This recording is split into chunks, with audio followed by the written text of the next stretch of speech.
Hey everybody, clearing. All right, this is going to be a divine feminine support read. It's going to have a bit of an angle here though, an intention that we're going to look at what's going on in the connection, what's the deepest layer you're supposed to know about that, and how should you be including that information in your life? Because, you know, we are the specialists in these dynamics, those unique souls that have signed up for this kind of study. So let's not fight against it. Let's figure out what are we meant to do with it. All right, here we go. So thank you, Divine Creator, for using me as a channel of only the highest, most beneficial information coming through for the divine feminines that join me here and the masculines that want to see what the feminines are processing. What can we see for how the feminines are experiencing the connections? What are some deepest layers we can look at there to bring increased awareness to what's going on in the material realm? And how can the feminines include the information we're about to see here in their daily life for their journey? Okay, so conscious mind. Well, let's do a spine of fire, chakras. So on the crown chakra, spiritually, victory. Okay, feminine. So what I'm first getting here is healthy boundaries. You have come into alignment, righteousness, or you're on that track, or this is an encouragement to do so. Our connection to source is the truth, is love, is righteousness, is the highest perspective. And on the crown chakra, we've got victory here. So that's a great confirmation that what's going on in your connection is there to facilitate your victory, your sovereign victory regarding alignment and righteousness. That does speak of a conscious love journey, but it also speaks of your counterpart or this sacred mirror being the perfect storm for you to come into impeccability with your own standards, your own alignment, your own frequency. What is the deepest message to learn here? This is so you can dream big and be open. This is the remedy to feeling fearful in love. When you are aligned with source energy, when you can run your comings and goings, all of the things you're perceiving, exchanging through source, and you then know if it sits well with your soul or not. You know, there are people-pleasing things and masks we wear and conditioning and eroded boundaries. That's not going to be the criteria that source gives. Source is the original, the love-filled, the baseline. Everything else is essentially an imbalance. And so when you come into the awareness through discipline, through discernment, through diligence, you then can activate into your life and be excited about the future. You can trust yourself. You can open up to opportunities and abundance that you've not been able to in the past because you were on shaky ground, because you didn't know if it was going to be a good decision or not. This journey is helping you remember that ask and it is given. And any moment you can tune into source and you will feel in your soul whether it's authentically aligned or not. This journey helps with all of that. What is the advice? Queen of Pentacles. This is that wifey card. It is the life partner card. It is the internal compass. I'm hearing this is you being responsible for your own balance, happiness, security, wholeness, your comfort. This is you taking yourself out of harm's way. This is you not thinking undermining suffering thoughts. This is you not aligning with the things that cause suffering internally and externally. This is your job. This is your primary relationship. What can we see on the third eye that the feminines are experiencing? Ooh, intuitive knowing that union is near. Okay, so this is beautiful. We do have the Six of Wands, which is victory, and then we have the Three of Wands, this preparation for the Four of Wands, which is union. So your intuition is now set on union. It's not set on why union can't work, or, you know, these things like we just said about putting yourself in harm's way or thinking things that are suffering. This is you cleaning up all of that through connection to source, through this process, this journey, and now fine-tuning your intuition set on things that are balanced, secure, spiritually grounded, mature, in the sense that you're not wobbling. This is structure. This is your own internal balance. What else do we need to see here? Yes, you are commanding your free will. You understand now you only have yourself to blame. If you carpet sweep, if you go on wishful thinking, if you jump into things naive when your intuition is telling you no on some level, this is you being completely responsible for what you engage in, what you spend your time, resources, energy on. What can we see for advice here? 10 of Pentacles. So this is where you're questioning all of the conditioning and imprinting, the American dream, so to speak, and really now feeling into, does it sit well with my soul? Even those things that you've been conditioned to glorify or edify, these are things that may or may not be a personal fit. So yeah, you are taking control of your free will to understand, is it righteous? Is it aligned? Is it appropriate for me? Does it sit well with my soul? What can we see on the throat chakra? Prayer. Wow. So I'm hearing many of you are mostly talking to God, withdrawing energy from needing that support or external approval from friends, families, co-workers. You know, this is really mainline to the divine. This is not necessarily, looking for answers from those who haven't done the work. And that's not something to be condemning others. It's just that it detracts from you listening to your heart when you're seeking those answers, the solace in other people's solutions. You will resonate with the things that are true externally, yes, but this is you using your discernment, your discipline to go straight to source with everything incoming and outgoing. What's going on a deeper level? Ace of Cups. This is unconditional love. To each their own, I just heard.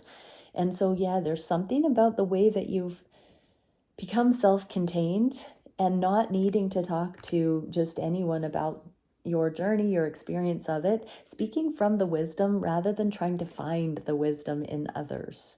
What is the advice here? 9 of Pentacles. Yes, this is the look at the codependency that happens when we're in that fight, flight, freeze, fawn, herd mentality. A lot of those templates, we're comparing notes. We're trying to figure out if we're normal. We're trying to figure out if we fit in. We're trying to figure out how others do it. We're trying to look for examples that emulate what we want to become or embody or have. This is going straight to source for it because there isn't that insecurity and worthiness. When we have unconditional love, when we are whole, the only thing we answer to is higher guidance. No matter what is presented to us, if it doesn't resonate on that soul level, if it doesn't sit well with our soul, we don't need to try to make it fit. What can we see on the heart space? Prosperity and growth. Okay, so this is profound streamlining. I heard once something that hit, and I'm seeing it here. Right before union, the feminine's standards and boundaries are higher than they've ever been. They're impeccable. They're righteous. And this is the true growth frequency. This is the true abundance frequency. When you've come into this impeccable alignment, this righteousness, that doesn't mean you have to be perfect. It doesn't mean your whole life has to be in perfect order. It just means that you are only making the choices that are well with your soul for the righteous reasons, for the divine reasons. Then you have this abundance coming in. Your physical romantic union is likely part of that same abundance. What's going on deeper? This internal victory. So we have an external, well, a victory, this could be considered an external victory in the upright. Like others are starting to see you as walking in this alignment, walking the walk, talking the talk. You are embodying what it is you stand for and what it is you radiate. And this is something that you're starting to see about yourself, those telltale signs. You know who you've been. You know where you're at now. You know how far you've come. And so you can see this true growth. You don't need to measure your progress or success on what others think are those markers. You only need to look at how far you've come on your heart. Your heart knows the work you've put in. Your heart knows. Keep going when no one's looking. You and God. Strength. This is the humility. So you're overcoming the illusions. You are overcoming the pitfalls and the distractions. You are staying in righteousness. You are creating this spiritual strength in you because of your free will, because of your choice. It's not something that happens accidentally. It is a always on thing. When you come into alignment, you've created that pattern in your life. What can we see on the solar plexus chakra? Walking away from things that do not emotionally serve, things that distract, things that cause suffering.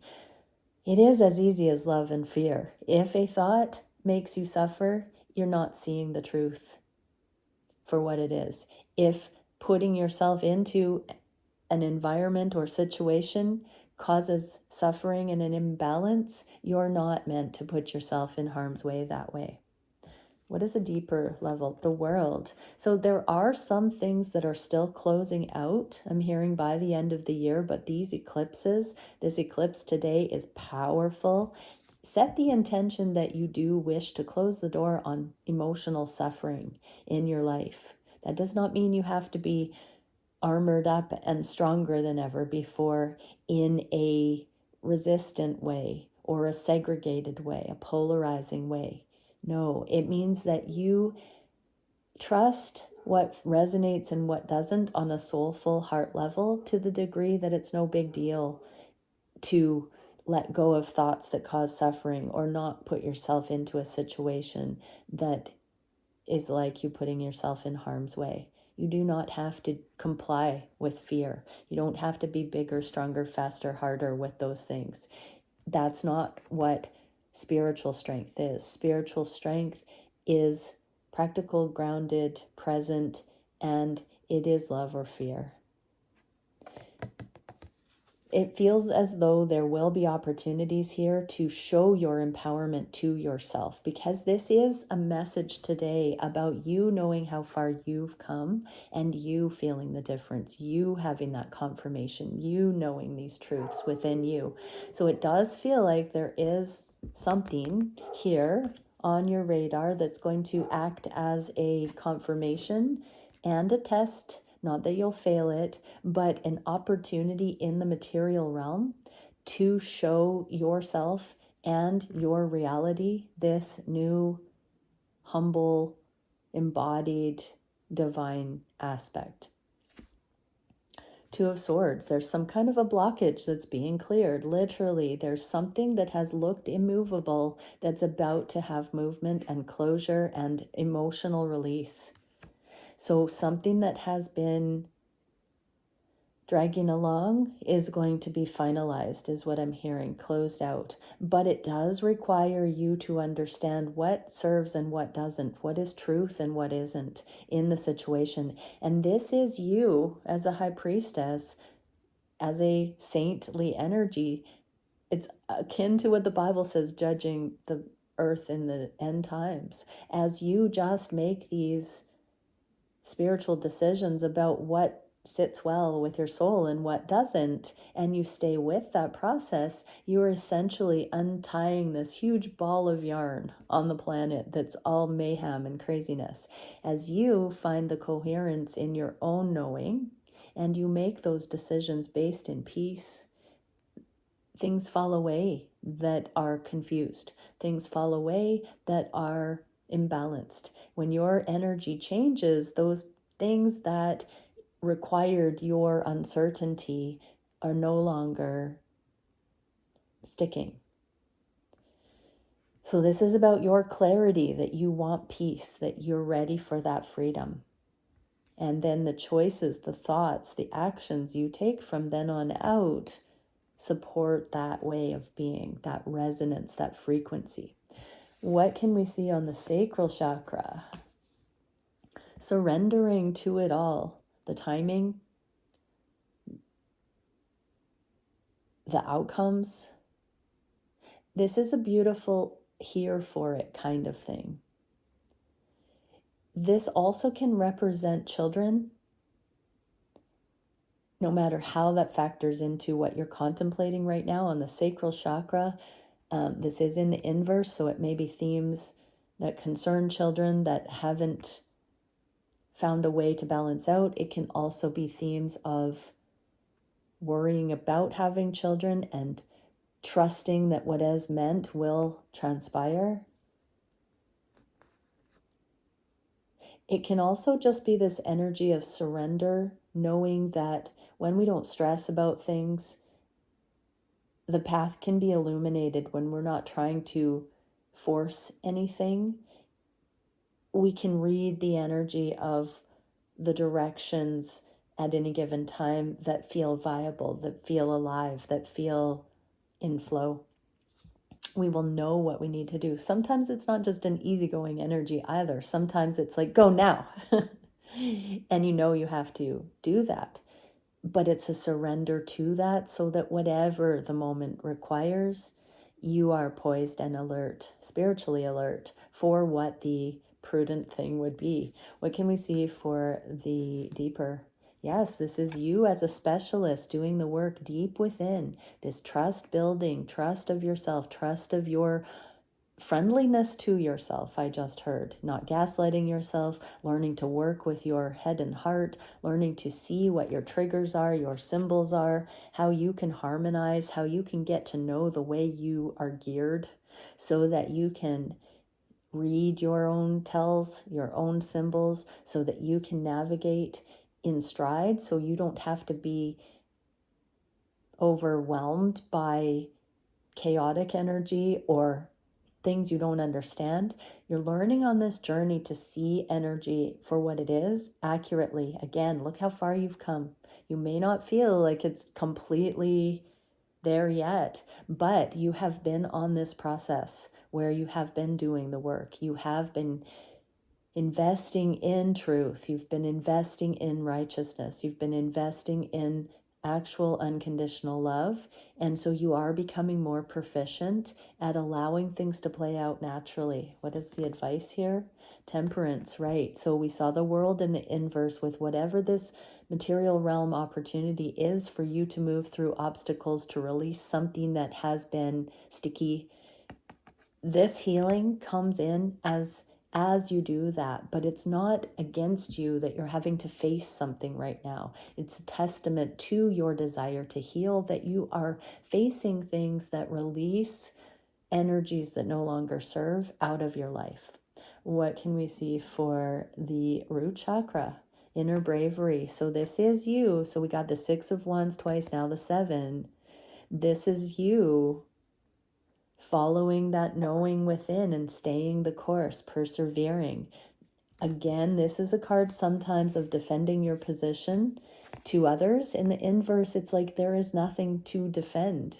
You don't need to take on those things from others that would cause you insecurity about where you stand, what you're deciding, how you're navigating your reality. And that doesn't mean you shouldn't listen to those things, because sometimes it is wise. If we get a repeat pattern from many sources in our life, we need to take note.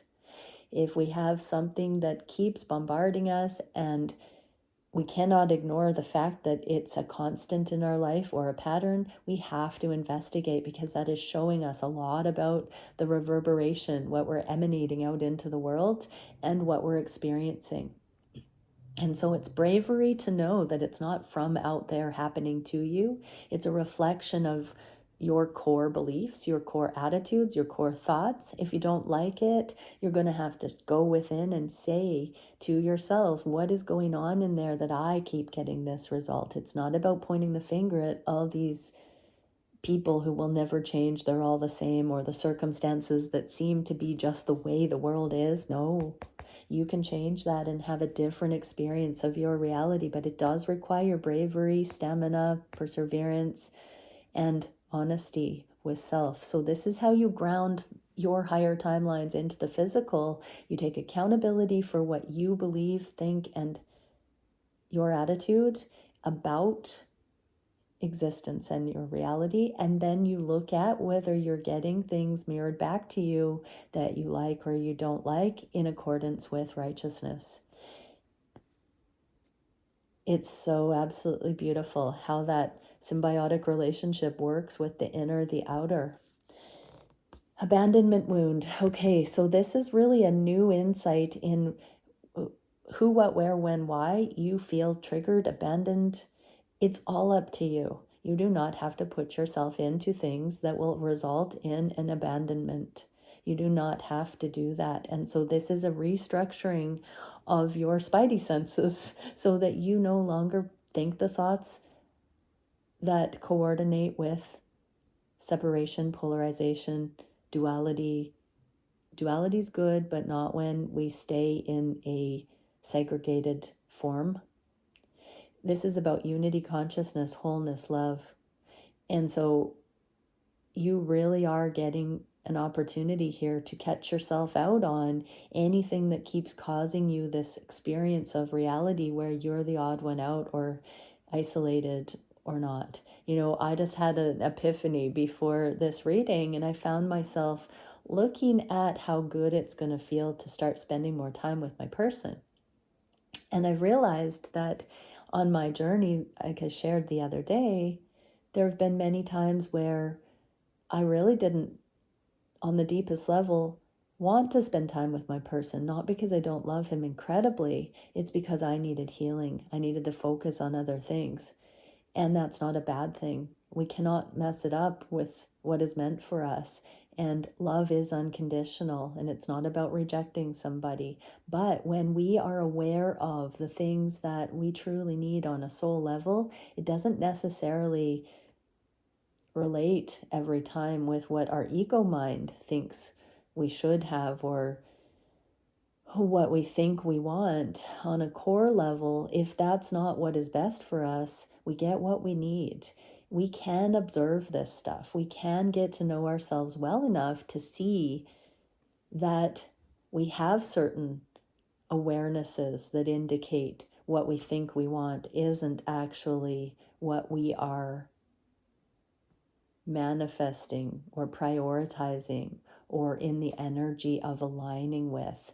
You can observe this stuff in you, and you can do it with safety. You can do it with wisdom. It can be a tool. It doesn't need to be, you don't need to be at the mercy of it. But as you become conscious, you can start to see in yourself the thoughts, the attitudes, the beliefs that you are currently in that are producing exactly what you're experiencing in your life at this time. Sometimes it's going to be a freight train that you have to stop. It's a big deal. And sometimes you have to have a radical shift in paradigm. And sometimes you have to take some time to clean up certain things that have happened in the physical, emotional, mental, but you have the ability to tackle it one thing at a time and one day get to the top of that mountain. For many in this collective, I'm seeing that there's a profound win here to that effect. Advice, 9 of Wands, drop your guard, soften. For many, you've been huffing up the hill and you don't have to anymore. You've gotten there. So this is really about seeing how far you've come and how proud you can be of yourself for persevering like this, and to really just take a rest and have an overview. Look at it in a big picture way like this so that you can sort of embrace the burden that's about to be released in your life, and that you are effectively bringing yourself into a more inspired way of living through not giving up before you get to that freedom. All right. Many blessings, divine feminines. Much love. Bye for now.